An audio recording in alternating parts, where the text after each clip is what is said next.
¿Viene con guita? ¿Con qué viene?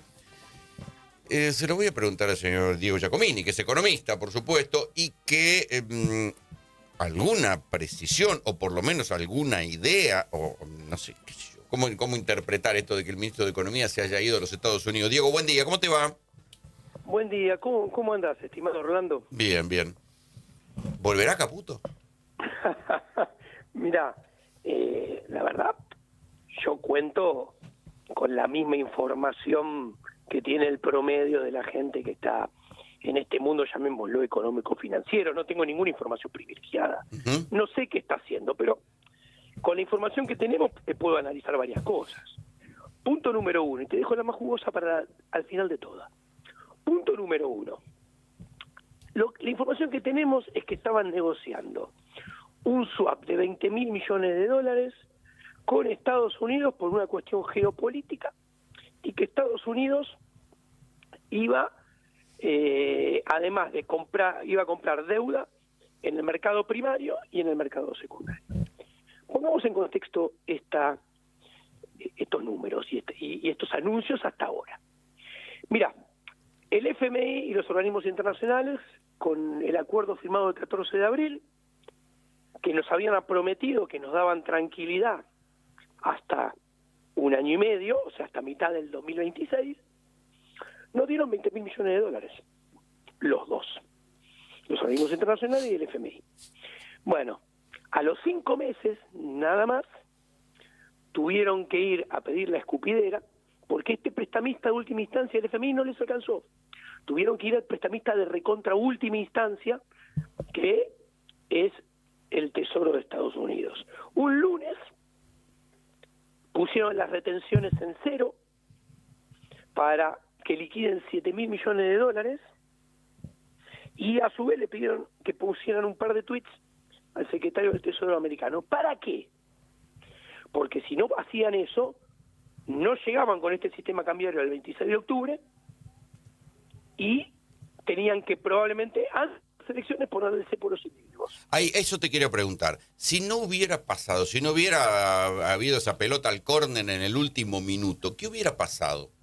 Una de dos, tenían que convalidar una suba del tipo de cambio muy fuerte o convalidar una suba de tipo de cambio hasta la banda, y si no tenían dólares para vender, tenían que incrementar el cepo, que de hecho subieron el cepo. Era devaluación o cepo, pero hicieron un poco de las dos cosas. Exactamente, lo que pasa que el cepo, que deberían haber terminado poniendo, si no hacían lo que hicieran, iba a estar en conocimiento de mucho más gente que estos dos cepitos que pusieron ahora. ¿Ok? Punto número uno. Ahora, pongamos en contexto. Si es una cuestión geopolítica, Estados Unidos le da esto a Argentina para que Argentina se saque de encima a China. Argentina tiene un swap de 18.000 millones de dólares con China, de los cuales tiene activos 6.000. Con lo cual, los 20.000 de Estados Unidos, 6.000 de esos 20.000, o sea, redondeando un cuarto casi, deberían ser utilizados para cancelar los 6.000 con China, deberían dar 6.000 a China, y quedan 14.000. Pongamos en contexto, a este tipo de cambio, repito, la demanda de dólares para ahorrar y dólar tarjeta de los privados, en promedio 5.000 millones de dólares por mes. ¿Qué quiere decir? Agregale que viene el verano. Si pretenden mantener el dólar al precio que está cuando venga la próxima temporada de verano, todavía va a aumentar la demanda de divisas.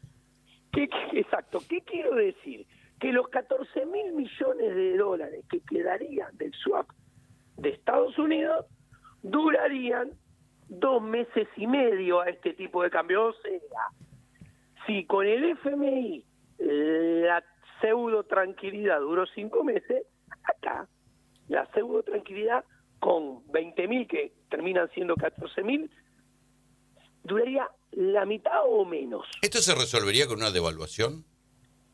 Bueno, justamente te iba a decir, con este tipo de cambio, hay un exceso de demanda del sector privado. Cuando vos juntás dólar tarjeta, dólar ahorro más un nivel de importaciones que tiende cada vez más a las exportaciones. Imagínate que en los primeros 8 meses del año el superávit comercial es solamente 5.000 millones de dólares. Hay un exceso de demanda de dólares que ronda entre 50.000, 55.000, 60.000 millones de dólares, anualizada. Ujú. ¿Qué quiere decir? Que para tener calma a este tipo de cambio durante un año, nos tendrían que tirar por la cabeza entre 50.000 y 60.000 millones de dólares para abastecer ese exceso de Sí, demanda. no cierra por ningún lado. Entonces tienen que devaluar. Por eso esto se arregla, no se arregla, este desequilibrio cambiario, no estoy arreglando nada, estoy hablando simplemente de la corrección Sí. del desequilibrio cambiario que hay con este tipo de cambio. ¿Cómo?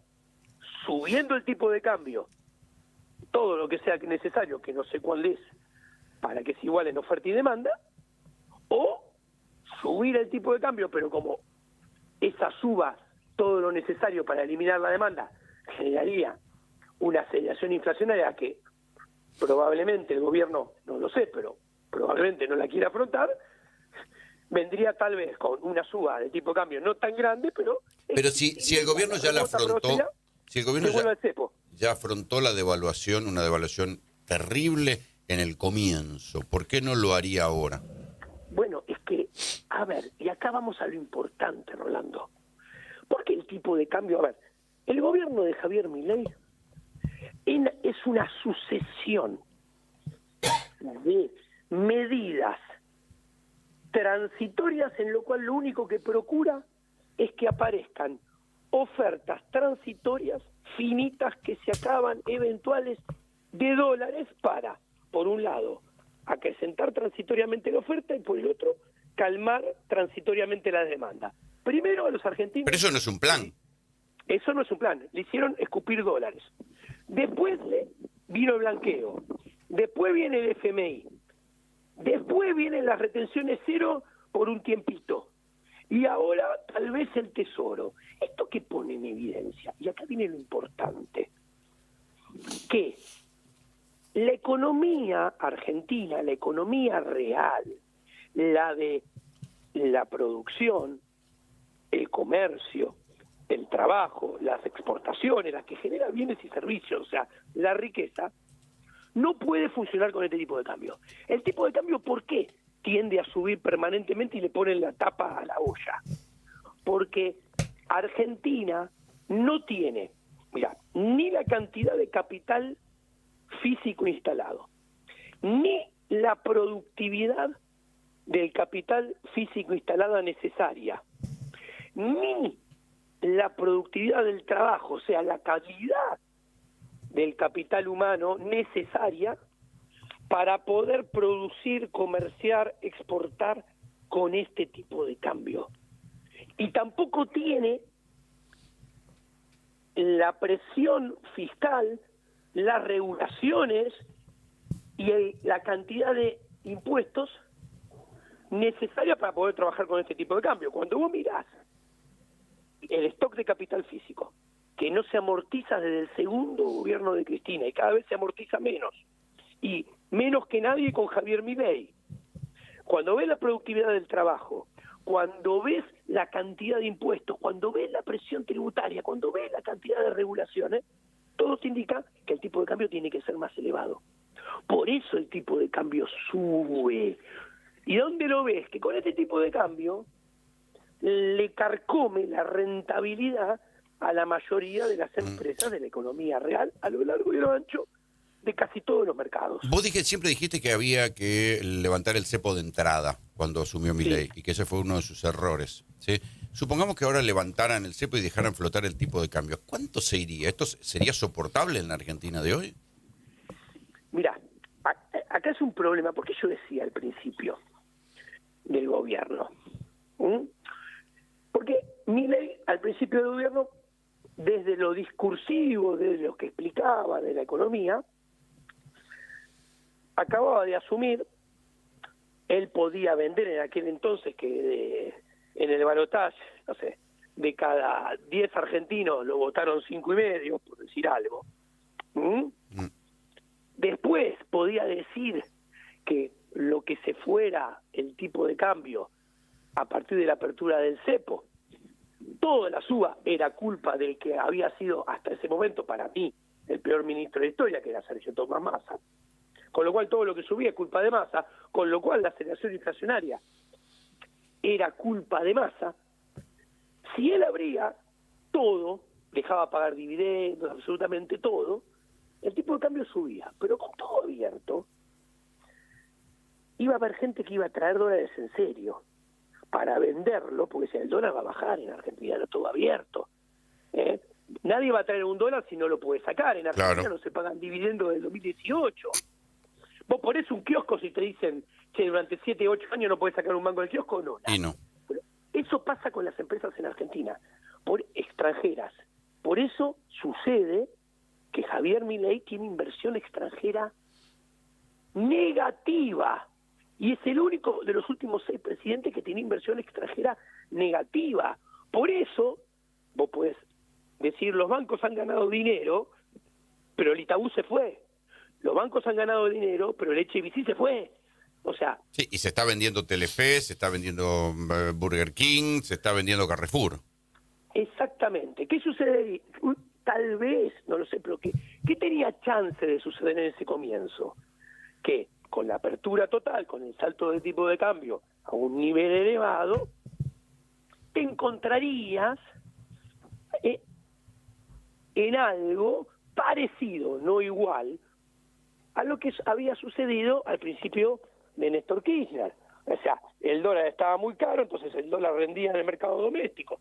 Vos podías invertir y llevarte los dividendos, con lo cual el dólar iba a venir oferta de dólares, iba a empezar a bajar el tipo de cambio, pero esa entrada de dólares en gran medida hubiera ido a la economía real. ¿Por qué? Porque vos podías producir y después llevarte los dividendos, como en cualquier economía normal. Giacomini, ¿cómo le Sí. va? Cerolini lo saluda, ¿cómo está? ¿Cómo anda? Todos hablan de la Baña, pero un día habría que hablar un poco de Remes Lenikov, que hizo el cálculo inicial bastante bien, porque después duró como 5 o 6 años ese dólar. Me parece que sería usted que le gustan los estudios económicos, me parece que sería una larga charla para tener. Escúcheme una cosa. Mi pregunta son las ruedas que quedan hasta la elección. Yo creo que Caputo no vuelve, no es porque está esperando a Milei, no vuelve porque si vuelve sin nada, el dólar va a cualquier lado. Entonces, Tiene que volver como el tío, como Claro. Rico MacPato con una bolsa de plata. Claro, tiene que traer algo, qué sé yo. Entonces, de acá al 14 son varias ruedas que faltan, que es al encuentro de Milei, donde hay que ver si le dan una palmadita, si le mandan un nuevo tuit o si le dicen, bueno, acá tenés algo. Pero de acá al 14, ¿cómo ve usted? Porque teóricamente ya entre mañana y el lunes se acaban lo que compró el Tesoro, que le compró al campo. Que hay algo que usted no destacó, Giacomini. Cuando se batió récord de venta, el campo liquidó como nunca, porque le bajaron 7 puntos, nada más. Le habían bajado 7 puntos el precio de la soja y batió récord. El campo, la gente del campo. Ahora, resulta que en 3 días... Corrección, no los productores, los exportadores, son dos cosas diferentes. No, eso, los Ahora. exportadores ahora. Yo le digo, en abril, entre abril, mayo, junio, que dijeron 7%, el campo se tiró en palomita por el 7%. Y cuando le iban a dar el 26%, la corrieron a la gente y se la quedaron 3 vivos, 4 empresas, que ni siquiera sirve para la teoría del derrame, porque si lo cobran los chacareros, de alguna manera se compran una camioneta, se compran un tractor, se compran algo. Esto de las grandes cerealeras son multinacionales que no les interesa nada de eso, no derraman nada. No, con esa plata después compramos uno del Tesoro. Va. Es peor. Bien. Ahí ve la asociación inmoral en complicidad solidaria entre el poder político del gobierno y el poder económico prebendario. Claro, pero después los venden Está claro. porque si no van a perder plata. Dígame, ¿cómo ve los días de acá hasta la elección? ¿Usted cree que porque encima hay un tema en Estados Unidos que con esto de que está cerrado el gobierno y toda esa historia, no creo que sea tan fácil que ellos distraigan una cantidad de dinero para dársela a la Argentina, ¿no? Parafraseando al pibito del Movistar Arena que juega a ser Juanse. La cola de las reservas van a arder en el risco. O sea, Al rock del gato, sí. a ver, claramente claramente van a tener, si quieren mantener el tipo de cambio, va a seguir habiendo presiones de demanda. La gente va a seguir dolarizándose. Con lo cual, si quieren mantener el tipo de cambio, van a tener que aceitar la oferta sacando dólares de algún lado. Serán del FMI, serán del swap, serán de los encajes de los depósitos en dólares, no lo sé. Pero Sí. no hay más Se habla mucho, alternativas, ¿no? Diego, se habla mucho de resetear el gobierno o el plan económico después de las elecciones. ¿Qué podría hacer el gobierno si, desde tu mirada, quisiera hacer un buen reset después de las Mira, elecciones? Si yo le tuviera que dar un consejo a Javier Milei, le diría, mira, Al fin y al cabo, alguna vez escribiste varios libros con él, entonces digo... durante 15 años le regalé toda mi consultoría económica porque él no analizaba nada. Todo lo que hablaba de macroeconomía era mío. Imagínate. Usted tiene la culpa, entonces, de todo esto, Giacomini. No, No, no me hagas eso, no me digas eso porque, ¿sabes? Por ejemplo, No, que yo no quiero, che. fui el otro día a la popular perdón, a la platea de Vitalicios a ver Boca con mi hija a la segunda, ¿no? Y todos me saludaban, no sé qué. Giacomini, genio, vos que sos libertario en serio, vos que sos buena persona. Decirle a tus amigos que se anime a dar una vueltita por acá un ratito. No, bueno, Claro. dicho esto, ¿qué le diría? Mira, Javier, te equivocaste muy feo, hiciste todo mal. Hacé una mea culpa y decir que te equivocaste, cosa imposible, porque Javier no te reconoce ni que se va mal un mate. ¿Ok? Prefiere echarle la culpa a que la Sí. yerba era mala, que el mate era malo, Sí, no, y que le que pusieron el mate a es la propósito. culpa del jamás, sí. Exacto, que y- hubo un y de los complot, cucas. que hubo un complot para envenenarle el mate, porque él es una amenaza para el sistema, entonces hay que matarlo. Bueno, dicho estos chistes, que son mitad chiste, mitad verdad, yo le diría, mira, la única que te queda, que no quiere decir que te vaya bien, como me dijiste vos, Rolando, es, mira, es más, me pedís que te asigne probabilidad, 80 te va a ir mal, pero tenés 20 que te vaya bien. Y ese 20 es el único escenario que tienes alguna probabilidad que te vaya bien. Pedí disculpas, pedí perdón, que te fue mal en el plan económico, que te equivocaste en lo cambiario, que te equivocaste en lo monetario, que te equivocaste en lo fiscal. Y buscate un equipo económico idóneo, yo no estoy disponible, olvídate de mí, y libera todo. Después de hacer eso, libera todo. La probabilidad de que te hubiese ido bien era más alta si lo hubieras hecho el primer mes de tu mandato. Ahora es considerablemente más baja, pero para mí no tenés otra. Le diría eso. Diego, Vos me preguntaste, te contesto. Diego, te agradezco el contacto, te mando un gran abrazo y agradecido por la charla. Te mando un abrazo. Un abrazo a todos. Chau, chau. Diego Giacomini, economista.